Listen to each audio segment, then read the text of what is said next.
오늘은 돌아오라 돌아오라 하는 제목으로 하나님의 말씀을 받도록 하시겠습니다. 호세아 이야기입니다. 호세아가 선지자로 활동하던 시절에 이스라엘은 북이스라엘과 남유다로 갈라져 있었습니다. 북이스라엘은 10개 지파로 뒤어져 있었고 남유다는 2개의 지파로 뒤어져 있으니 북이스라엘이 남유다보다는 대여섯 배 크다고 보시면 되는 것입니다. 그런데 남유다에는 예루살렘 성전을 중심으로 해서 다윗의 왕권이 계속 이어져 왔습니다만 북이스라엘은 군사 쿠데타 반란이 계속 일어났습니다. 그러다 보니 북이스라엘은 얼마나 어수선했겠습니까? 그러한 시대의 호세아는 북이스라엘에서 부름받은 선지자로서 활동을 하게 된 것입니다. 이런 배경을 가지고 크게 두 주제로 말씀을 받으려고 합니다. 첫 번째, 왜 낭패를 당하는지 아는가? 왜 낭패를 당하는지 아는가? 어느 교회가 연말에 담임 목사님이 호세아서를 읽다가 은혜를 받으셨던가 봅니다. 이 호세아서, 특별히 이 본문 14장 앞부분을 중심으로 해서 내년도를 좀 살아야 되겠다 하는 생각이 들어서 내년도 표어를 하나님께로 돌아가자, 우리가 하나님께로 돌아가자, 이런 표어를 정한 거예요. 아직 성도들에게는 알리지 않았죠. 그래서 송구영 신예배를 준비하면서 이 앞쪽에다가 표어도 크게 이렇게 걸어놓고 제막식을 좀 하려고 가려놓기도 하고 그렇게 준비를 다 해놓았습니다. 송구영 신예배를 앞두고 이제 저녁 식사를 집에서 하는데 초등학생 녀석이 밥을 먹다가 말고, 그런데 아빠, 내년도 우리 교회 표어가 뭐예요? 하고 물은 거예요. 그랬더니 목사님이 우리가 하나님께로 돌아가자, 우리가 하나님께로 돌아가자, 이런 표어를 정했단다. 멋있지? 그랬더니 아들 녀석이 밥을 먹다가 가만히, 그런데 아빠, 이제까지 도대체 어디 계셨길래 이제서야 하나님께로 돌아가시는 거예요? 그러더라는 것입니다. 이 말을 듣고 목사님이 너무 큰 충격을 받으셨다는 거야. 제목을 정말 멋있게 정했다고 생각을 했는데, 그럼 나는 지금까지 어디 있었던 거지? 그럼 성도들은 지금까지 어디 있었다고 내가 인정을 하면서 이 주제를 정하는 거지? 그런 생각이 들었다는 이야기를, 그 이야기를 직접 들은 목사님으로부터 제가 들었던 기억이 있습니다. 오늘 본문에 이스라엘 백성들이 지금 현재 머물러 있는 공간은 어디였을까요? 호세아가 선지자로 부름을 받아서 활동을 시작했을 때는 북이스라엘이 계속 범죄로 달려가다가 아수르라고 하는 제국에 의해서 무너져 내리기 30년 전이었습니다. 당시는 정말 어두운 시대였습니다.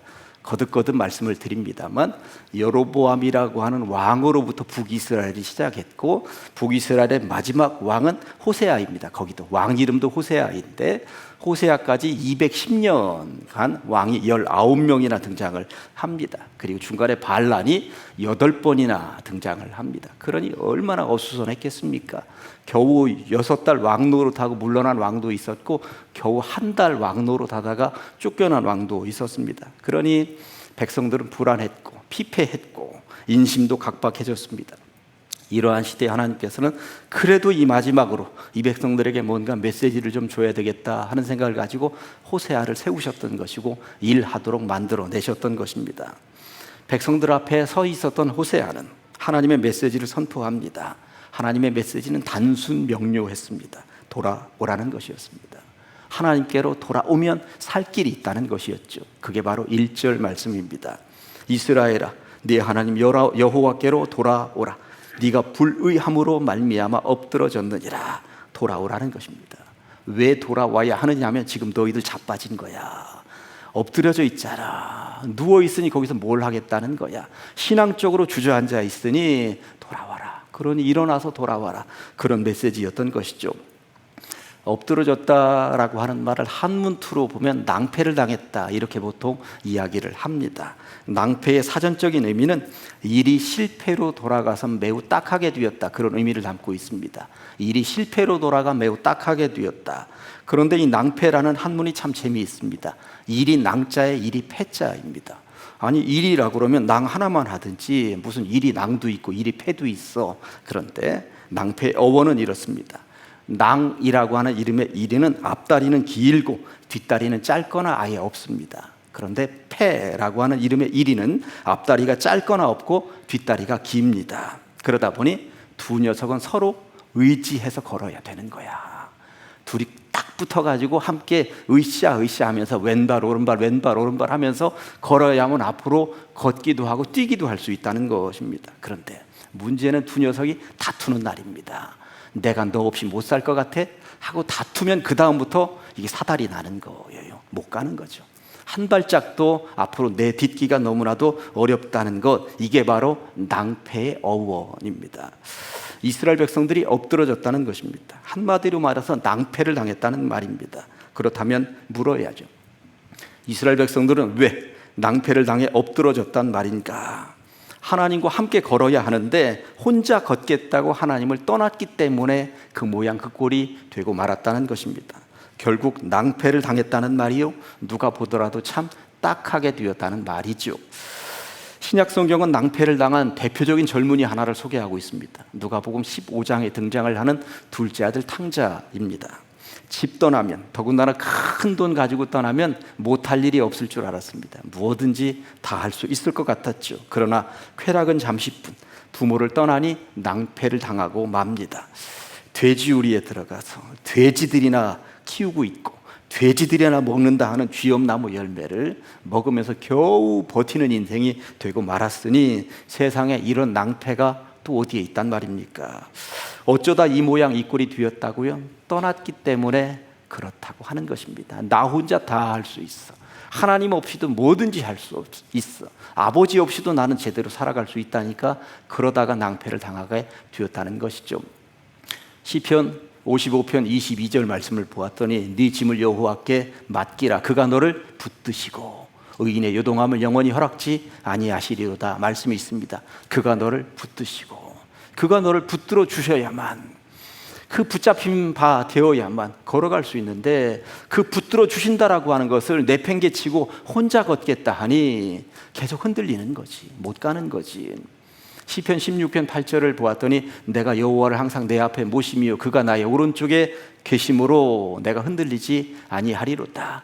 오른쪽에 계신 분이 늘 붙잡아 주셔야만 걸어갈 수 있는데 그것을 내팽개치니 혼자는 못 가는 게야, 이런 이야기인 것입니다. 이스라엘 백성들의 지금 상태가 이러했다는 말입니다. 낭패. 함께 가야 하는 길에 그 손길을 뿌리치고 혼자 걷겠다 하니 그 모양 그 꼴이 되고 말았다는 것이죠. 하나님께서도 시간을 지금 정해 놓으셨습니다. 이렇게 가다가는 30년 후에 너희들 망한다. 그러니 나는 너희들 망하는 것 원치 않는다. 호세아 선지자를 통하여서 계속 말씀하고 계신 것이죠. 지금 현재 낭패를 당해 엎드러진 그 상태 그대로 있겠느냐? 아니면 낭패를 당해 엎드러진 그 상태를 떨치고 일어나겠느냐? 이것을 묻고 계셨던 것입니다. 그래서 두 번째 주제를 과연 일어설 의향은 있느냐? 과연 일어설 의향은 있느냐? 이런 제목을 제가 정해 보았습니다. 낭패를 당한 이스라엘 백성들을 향하여 호세아 선지자를 부르셔서 하나님께서 계속 말씀하시는 것은 돌아오라는 말씀이었습니다. 돌아온다, 돌아선다 라고 하는 말을 기독교적인 전문 용어로 보면 회개라고 합니다. 사전적인 의미는 뉘우치고 돌아서서 마음을 고쳐 먹음이라고 되어 있습니다. 성도들은 간혹 회개를 오해합니다. 뉘우치고 반성하며 눈물 쏟으면 회개했다고, 그리고 회개했으니 되었다고 말들을 하죠. 그러나 거기까지 하셨다면 50점입니다. 100점 만점에 100점짜리 회개는 결과물이 따라와야 된다고 하는 것입니다. 마음을 고쳐먹겠다고 새로 다음부터 해야지, 이건 누구나 다 한다는 것입니다. 그런데 그러한 마음 먹은 것이 실제적으로 결과물로 따라와야 된다는 것이죠. 회개의 회는 내가 잘못했구나. 때로는 눈물 콧물 쏟으면서 뉘우치는 단계까지가 회입니다. 그런데 회는 여기 회에서 끝나지 않습니다. 개까지 가야 된다는 것입니다. 개가 뭡니까? 고칠 개입니다. 고칠 개. 그러니까 눈물 쏟고 그렇게 내가 잘못했구나 했으면 고치는 단계까지 나아가야 되는 게 이게 회개라고 하는 것입니다. 2절 말씀이 바로 그 말씀입니다. 너는 말씀을 가지고 여호와께 돌아와야 되는 것이죠. 돌아와서 아래 길을 모든 불의를 제거해야 되는 것입니다. 그리고 선한 것이 무엇인가 그것을 받고 그대로 실천하면서 나아가야 되는 것, 이게 완전한 회개의 단계라고 하는 것입니다. 천사의 달력에는 오늘만 있고 마귀의 달력에는 내일만 있다, 그런 말이 있더라고요. 그러니까 천사의 달력에는 오늘만 있고, 그러니까 지금 오늘 여기서 결단하고 지금 해야지. 그런데 내일 하지 뭐, 내일 하지 뭐, 그러는 사람들이 있다는 거죠. 그런데 하룻밤 자고 보면 내일은 또 저만큼 도망가 있어요. 내일은 없는 것입니다. 하는 것은 지금 당장 무엇이든 실천해야 된다고 하는 것이죠. 네팔이라고 하는 나라가 있습니다. 히말라야 산맥을 등지고 있죠. 수도의 이름은 카트만두입니다. 히말라야 산맥을 등지고 있음에도 불구하고 대낮에는 굉장히 따뜻하다고 그래요. 그러면 사람들이 걷기도 하고 자전거를 타기도 하고 공원에 나와서 이렇게 머물기도 하고 그런다고 하는 것입니다. 그런데 문제는 밤이에요. 해가 떨어지고 밤이 오면 히말라야 산맥으로부터 바람이 몰아치기 시작을 하는데 서리가 내리고 너무나도 춥다고 그럽니다.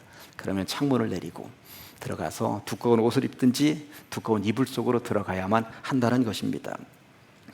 종교라고 하는 것은 신을 섬기게 되어 있는 것이죠. 종교를 구분하면 유일신론이 있습니다. 그러니까 오직 한 분 하나님, 이것만 섬기겠다 하는 게 유일신론이죠. 다신론이 있습니다. 신이 많아요. 일본 같은 경우가 신이 굉장히 많습니다. 다신론 국가입니다. 근데 범신론이 있습니다. 범신론은 무릇범자죠. 신이 아닌 것이 거의 없을 정도예요. 다 신이야. 해와 달과 별들과 나무와 바위와 돌멩이와 물고기, 하여튼 새에 이르기까지 풀포기 하나까지도 신이 아닌 것이 없어요. 네팔은 범신론 국가입니다. 거의 모든 것이 다 신으로 섬겨지고 있어요. 그런데 신으로 섬겨지는 가상의 새가 하나 있는데 날이 새면 집 지으리라 라고 하는 새입니다. 이 새에게도 카트만두에 따스한 대낮이 주어집니다. 그러면 이솝우화에 나오는 배짱이처럼 니나노 하면서 노는 거죠. 그런데 이 새에게도 해가 떨어지고 저녁이 온다고 하는 것입니다. 그러면 저녁에 얼마나 매몰차게 바람이 불어대는지 이 새가 이제 후회를 하는 것입니다. 내가 집을 안 지었구나. 그 따스한 날씨 가운데 집을 지었어야 되는데, 그러면서 밤새 목이 터져라 울부짖는 것입니다. 날이 새면 집 지으리라. 날이 새면 집 지으리라. 반드시 내가 날이 새면 집 지으리라. 그런데 다음 날 어떤 일이 벌어집니까? 또다시 날씨가 따스하니까 집을 짓지 않습니다. 또다시 니나노 하면서 이솝우화의 배창이처럼 계속 놀기만 한다는 것이죠. 그리고 수백 년, 수천 년이 지난 오늘까지도 그 새는 아직 집을 짓지 못했다고 하는 사실입니다. 여러분들 귀를 기울여서 들어보시면 오늘 밤에 저 서쪽에서 새 한 마리가 울부짖는 소리가 들려올 것입니다. 날이 새면 집 지으리라. 날이 새면 집 지으리라. 그러나 분명한 것은 내일도 그 녀석은 집을 짓지 못할 것이라고 하는 사실입니다. 그런데 여러분들 귀를 기울여서 보시면 날이 새면 집지리라고 했었던 그 새가 여기 속에도 살고 있다는 사실을 아십니까? 여기도 지금 살고 있습니다. 날이 새면 내일부터 공부해야지. 날이 새면 내일부터 기도해야지. 날이 새면 내일부터 시작해야지. 오늘도 우리가 교회에 와서 은혜를 받으면 아멘 하실 수 있습니다. 그리고 결단들을 합니다. 내가 반드시 헌신하리라. 내가 반드시 봉사하리라. 내가 반드시 예배하리라. 내가 반드시 기도하리라. 내가 반드시. 그러나 교회를 떠나고 집으로 돌아가고 아침이 오면 이런 결단들이 무참하게 되는 일들이 얼마나 많이 있습니까? 후회는 누구나 합니다. 은혜 받고 아멘은 누구나 합니다. 지금 내 인생을 돌아보면서 내가 왜 이 낭패를 당하고 있는지 다 누구나 다 압니다. 주님의 손길을 뿌리쳤구나. 내가 그러다 보니 이런 낭패를 당하고 있구나.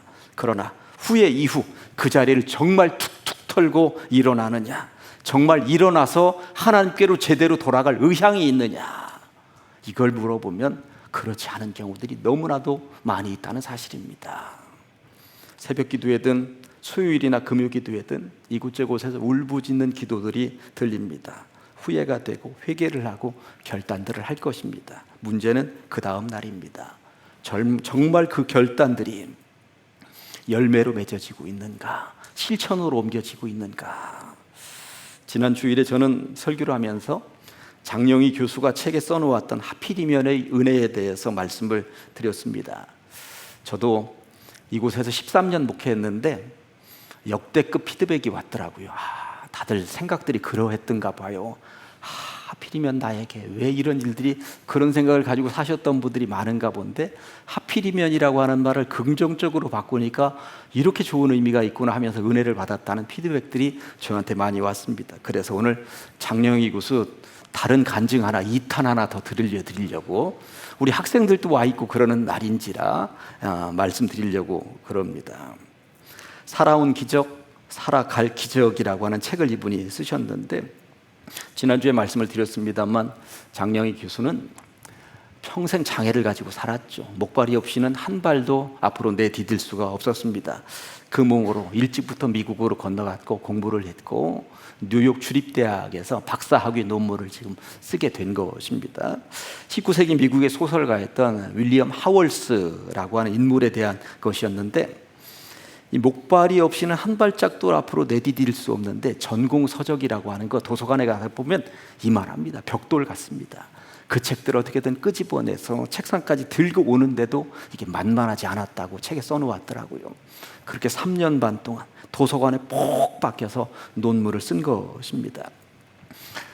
오늘날처럼 컴퓨터가 발달한 시대가 아니었습니다. 워드 프로세서라고 하는 것을 가지고 작성을 했고요. 무려 300페이지나 되는 큰 분량을 해서 자기가 보더라도, 그리고 논문 지도 교수 앞에다가 펼쳐 보였을 때도 너무 잘 썼다는 평가를 받게 되었습니다. 논문 심사를 며칠 앞두고 있었습니다. 책으로 딱 제본을 해서 딱 한 권 가지고 있었고, 모든 책은 다 반납했고 메모에 썼던 모든 쪼가리 하나까지도 다 폐기 처분했습니다. 이제 며칠 후에 논문 지도교수 앞에 그 책을 제시하면서 마지막 심사 받고 나면 이제 끝납니다. 너무나도 홀가분했습니다. 꿈만 같았습니다. 이제는 한가한 마음으로 뉴욕에서 LA에 살고 있다는 언니 집에 잠깐 방문하기로 했고, 그렇게 했다가 다시 그곳에 친구를 만나서 친구 집에 잠깐 들르게 돼서 차를 한 잔 거실에서 마시고 있는데 그 집 마당에 도둑이 들었습니다. 그리고 친구 차량의 안에 있었던 모든 것을 다 훔쳐갔습니다. 그런데 트렁크에는 뭐가 들어있었냐면 그 논문이 들어있었습니다. 그 논문이, 요즘 저는 컴퓨터에 모든 것을 저장해 놓을 수 있는 시대가 아니었습니다. 논문. 친구로부터 도둑이 들었다고, 차량이 다 털렸다고, 다 가져갔다고 이 소리를 듣자마자 장영희 교수는 내 논문하고 그 자리에 쓰러졌습니다. 그리고 LA에서 뉴욕까지 어떻게 갔는지 기억이 하나도 없다고 그럽니다. 그리고 식음을 전폐하면서 기숙사에 누워있은 지 5일, 아무것도 할 기운이 없고 그렇게 5일 누워있는데, 아침에 왔는지 눈을 떴더니 커튼 사이로 빛이 한 줄기 쭉 쏟아져 들어오는데 그 빛이 어쩜 그렇게도 자기 얼굴을 비추더라는 것이죠. 그러면서 음성이 하나 들려왔습니다. 다시 시작하면 되잖아. 겨우 논문인데. 이 음성이 들려오더라는 것입니다. 다시 시작하면 되잖아. 겨우 논문인데. 이 음성을 듣고 그녀가 어떻게 했을까요? 일어났습니다. 그리고 논문을 썼습니다. 그리고 이전보다 더 완성도 높은 논문을 완성해 냈다고 하는 것입니다. 논문을 쓰고 나면 보통 앞쪽에 감사의 글을 쓰게 되어 있는데, 그 감사의 글에는 이 어려울 때 나와 함께 해준 가족들의 이름을 쓰면서 가족들에게도 감사하고, 논문을 지도해 주신 교수님들에게도 감사하고, 그런데 끄트머리에 한 줄을 더 집어넣습니다. 이전에 그 논문을 훔쳐간 도둑에게도 감사합니다. 내가 그래서 그 덕분에 이렇게 더 수준 높은 논문을 하나 완성할 수 있게 되었습니다 라고 써놓았다고 합니다. 누구나 실패할 수 있고 누구나 낭패를 당할 수 있습니다. 그런데 중요한 것은 주님이 거기까지 찾아오신다고 하는 사실입니다. 그리고 말씀하십니다. 다시 시작하면 되잖아. 겨우 이런 것 가지고 너 여기 언제까지 이러고 있을 거야? 묻고 계신 것이죠. 오늘 본문이 바로 그 말씀입니다. 나라는 망하고 성전은 불타고 포로로 잡혀가고 낭패를 당한 게야 돌아와서 다시 시작하면 되잖아. 주님이 그렇게 말씀하고 계신 것입니다. 그러면서 너 다시 일어날 의향은 있는 거야? 이것을 묻고 계신 것이죠. 장영희 교수가 들었다는 다시 시작하면 되잖아, 겨우 논문인데, 그런데 말입니다.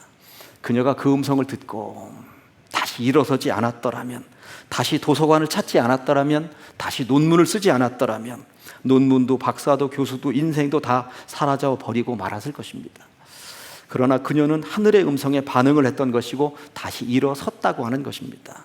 그리고 다시 도서관을 찾았고 논문을 쓰기 시작을 했고 결국 한국으로 돌아와서 교수가 되었다고 하는 것이죠. 누가복음 15장에 등장을 하는 둘째 아들 탕자도 마찬가지입니다. 돼지우리에서 쥐엄나무 열매를 먹으면서 그렇게 주저앉아 있을 때 그 아들은 분명히 하늘의 음성을 들었을 것이 분명합니다. 돌아와서 다시 시작하면 되잖아. 이 음성을 듣고도 그냥 계속 주저앉아 있었다면 그 아들은 거기에서 그렇게 초라한 모습으로 인생을 마감했을 것이 분명합니다만, 그는 뜨겁게 반응을 했던 것이고 일어났다는 것이고, 그리고 아버지 품으로 돌아가서 안겼다고 하는 것입니다. 말씀 정리해 봅니다. 사랑하는 우리 가장제일교회 성도 여러분, 요즘 낭패를 당해 엎드러져 있는 분이 계십니까? 오늘 잘 오셨습니다. 주님은 말씀하십니다. 다시 시작하면 되잖아. 나와 함께 다시 시작하지 않으련? 주님 손잡고 일어서 보시기 바랍니다. 주님이 분명 함께 하실 줄로 믿습니다. 제가 여러분들에게는 자주 공개한 시인데 오늘 다시 한 번 더 공개하고 마치려고 그럽니다. 가수야 저 자기 18번 있으면 계속 불러대는데요. 좋은 성경 구절 있으면 자꾸 암송하고 불러야 되는 것 아닙니까? 나는 이 시간 너무 좋아요. 근데 오늘 이 시를 그냥 건너뛰면 안 되겠다 싶어서 넉 줄짜리인데 여러분들도 한번 마음속으로 외워보시면 좋겠습니다. 길바닥이라고 하는 시입니다. 조이선 전도사. 주저앉으면 바닥이지만 일어서면 길이 됩니다. 주저앉으면 바닥을 치는 거야. 그런데 언제까지 거기 바닥에 있을 거야? 일어서서 걸으면 길이 된다는데 주님 손잡고 일어서 보시기를. 내가 너와 함께 할 테니 나와 함께 걸어보지 않겠니? 주님이 말씀하고 계십니다. 낭패를 당하고 있는 어떤 성도님들이든 주님 손잡고 일어서세요. 그리고 걸어가 보시겠습니다. 주님께서 길라잡이가 되어주실 줄로 믿습니다. 기도하십니다. 하나님 아버지 감사합니다. 오늘도 감사합니다. 말씀을 주시니 감사합니다. 새 힘 얻게 하시니 감사합니다. 낭패를 당한 성도들이 있습니까? 하나님 친히 찾아오셔서 다시 시작하면 되잖아 말씀해 주시니 감사합니다. 주님 손 붙잡고 일어서게 하여 주시옵소서. 주님의 동행하심을 날마다 깨닫게 하여 주시옵소서. 주님과 함께 동행하며 걸어가는 인생 가운데 하늘의 은혜가 얼마나 크고 놀라운 것인지 날마다 깨닫게 하여 주시옵소서. 예수님의 이름으로 기도합니다. 아멘.